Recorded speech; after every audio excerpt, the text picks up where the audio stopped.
55 to Lakeshore Drive, outbound 44. Dry in 30 minutes, 95th to downtown. I-57, 28 minutes, I-80 to the merge, busy 427. Northbound Tri-State delays are from the 83rd Street toll to the Hinsdale Oasis, St. Charles to Lawrence. Veterans Memorial at 75th to the Reagan Tollway. I'm Jim Pelamonte on AM 560 The Answer.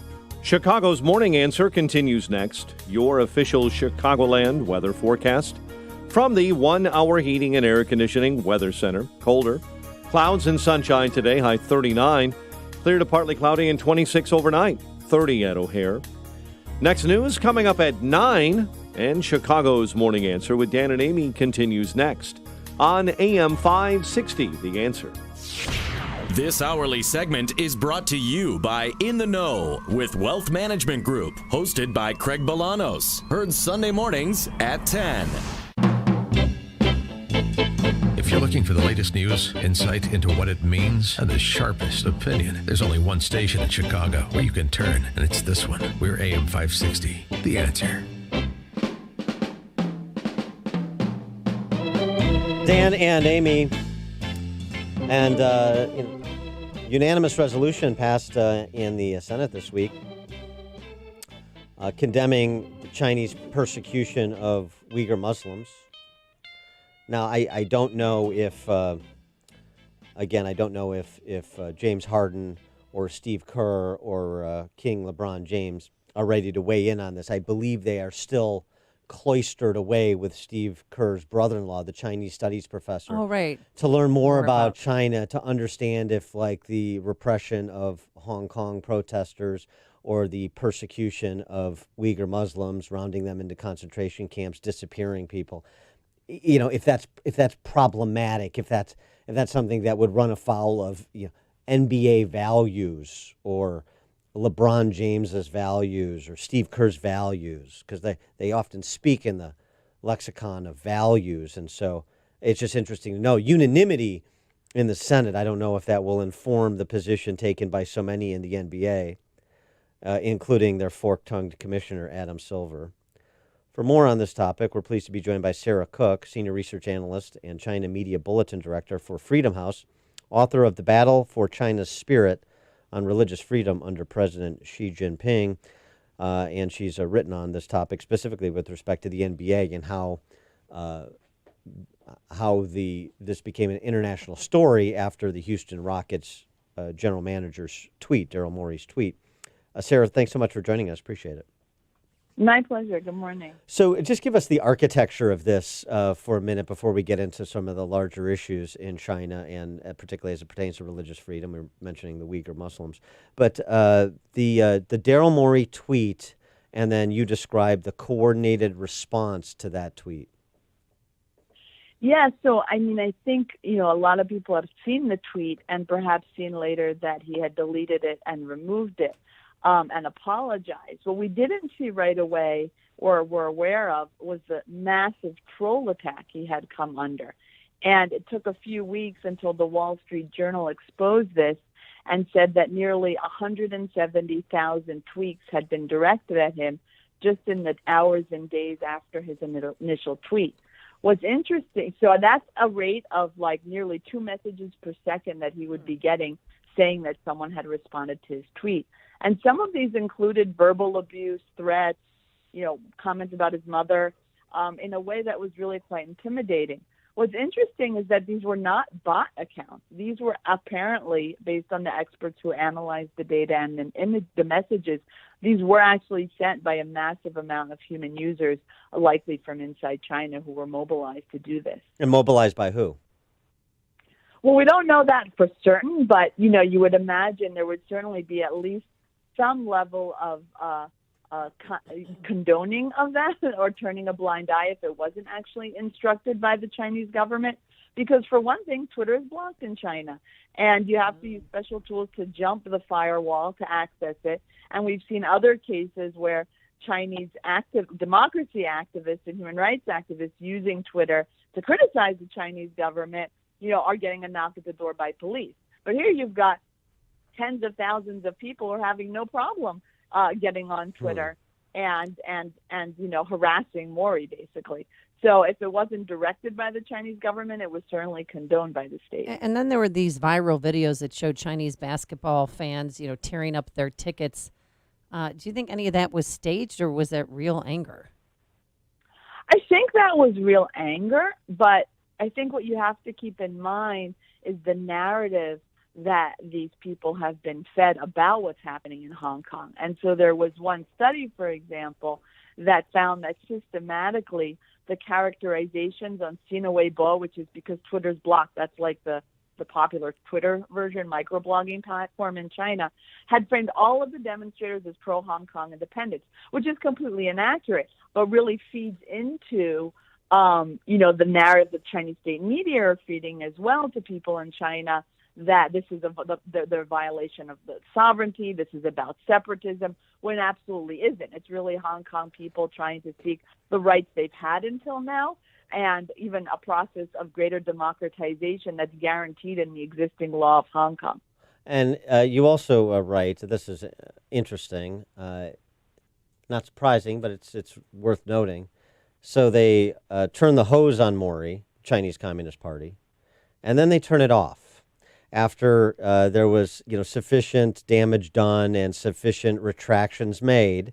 And they say, okay, you learned your lesson. The Chinese value the NBA because it's bread and circuses for the people they oppress. So there's benefit that the Chinese government gets from this relationship with the NBA. The financial benefit to these NBA players and to the NBA as a institution is obvious and now well documented because of this flap. But the manipulation of the Chinese Communist government with respect to the NBA. Okay, we're going to punish you, and now we're going to withdraw the punishment. But you just so you know what you're in for if you run afoul of our parameters. Yes, absolutely. And you see different aspects being removed. So on the one hand, you see this public anger unleashed, and then you do see instructions from government censors to Chinese websites telling them to refrain from hyping these topics. Now, that could be to tamper the flames,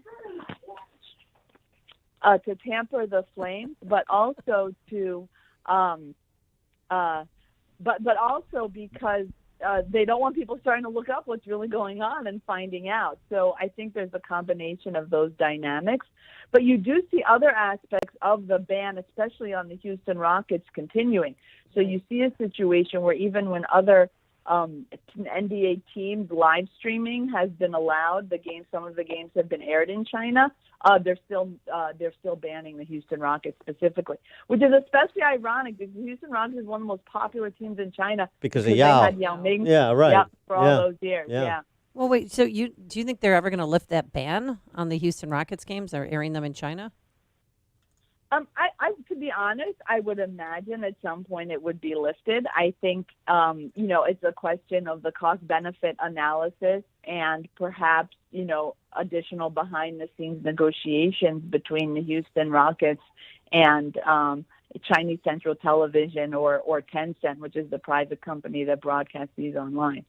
The New York Times report over the weekend, the documents they were able to obtain from internal documents, Chinese Communist Party documents, about the horrific repression of Uyghur Muslims in China, the having to essentially program them to cleanse their minds of bad thoughts, disappearing parents, children go to school and they come back and their parents are gone. I mean, literally concentration camps that are set up. Mm-hmm.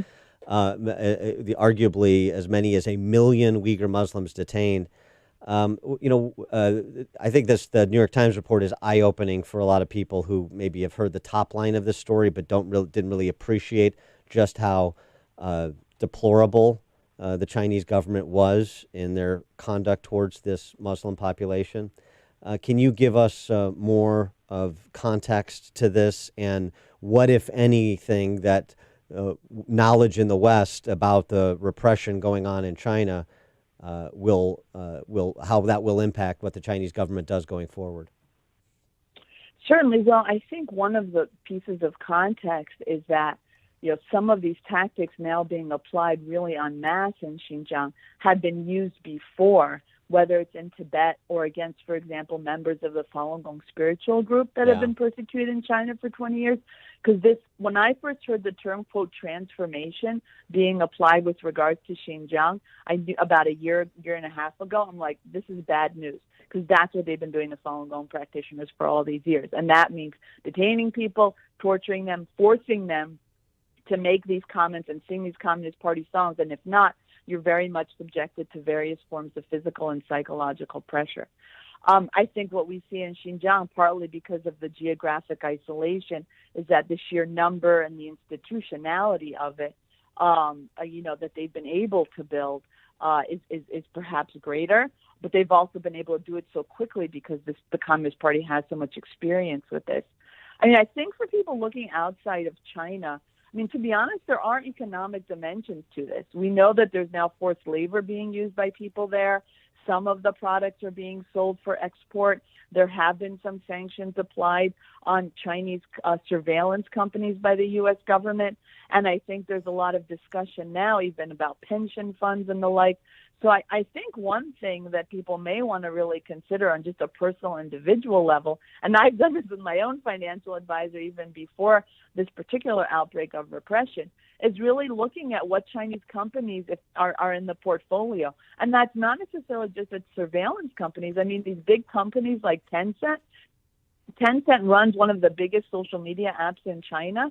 And we know that whether it's Tibetans who have shared images of the Dalai Lama, they've been sentenced to prison. A 24-year-old soccer player, a Uyghur soccer player, has disappeared because he tried to contact family outside of China via WeChat. A professor from Guangdong was sentenced to prison for posting images about Falun Gong. So this is a company that, in addition to blocking the NBA, banning some of the NBA broadcasts, is very much turning over user information that lands innocent people in jail. So I think that's something that it doesn't just take a government, but even just ordinary Americans can maybe try to see what they can do to put pressure. Money talks, right? Especially with regards to China. But are you surprised, though, at how America caved to China? Well, not America, but NBA caved to them? I think it's disappointing. It's not entirely surprising in the sense that we've seen lots of other American companies who have caved, and not just American ones, other multinationals. And the Chinese government is very good at using this leverage. I think what was surprising here was the scale of the backlash for something relatively minor. But we've seen that already. I mean, we saw Mercedes-Benz get slammed by China because of a quote of the Dalai Lama that was shared on Instagram. Again, something shared in English on a platform that's blocked in China. So there was some precedent.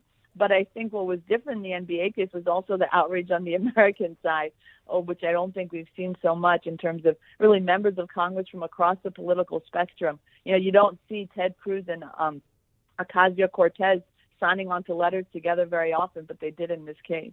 You mentioned the propaganda, too, the transformation and the propaganda that goes along with quote-unquote transformation. It really was driven home to me recently in watching the documentary One Child Nation, and the illustration of the propaganda that Chinese families were subjected to for the 35 years of the one-child policy. Now we're into new propaganda for the new two-child policy the last 4 years now. But that was an important piece of that documentary, which I've been recommending ever since I saw it a couple of weeks ago. Is that a good illustration of what we're talking about when we talk about propaganda associated with transformation, in addition to the torture and the persecution? I'll admit I haven't actually seen that film myself, but I will certainly take a look. I think, it depends, and the propaganda can vary depending on who the target is. So I think for Uyghurs in particular, a lot of it is about, kind of driving home the state-approved version of Islam, right. Trying to talk about ethnic unity and things like that. And a lot of it is just more generally about trying to get people to give allegiance to the Communist Party and give allegiance to Chinese control, in this case, over their over their region, right? I think in the one-child policy, in some cases, it was it was a little bit different. But a lot of it does also often entail, various kinds of threats and warnings. Oh, yeah. In terms of, what's going to happen to you if you don't. And I think you saw that also, again, in these questions and answers that officials were being told that are in the New York Times documents of how to respond to students if they're asking what happened to their disappeared family members. She is Sarah Cook, Senior Research Analyst and China Media Bulletin Director for Freedom House, author of The Battle for China's Spirit, which tackles religious freedom under President Xi. Sarah, thanks so much for joining us. Appreciate it. My pleasure. And she joined us on our turnkey.pro answer line. It's what Chicago is talking about. It's Chicago's Morning Answer with Dan and Amy on AM 560. The Answer. Balance of nature. Changing the world, one life at a time. As a retired RN, I know the importance of nutrition. I always have. Good food. It's actually healing you from the cellular level out. I'm living proof of that because for the past decade, I've been dealing with very painful brown spots on my forehead. And the painful brown spots, they're gone. I'll never be without my balance of nature, ever. There's only one thing that changed in my life, and that was taking balance of nature. Experience the balance of nature difference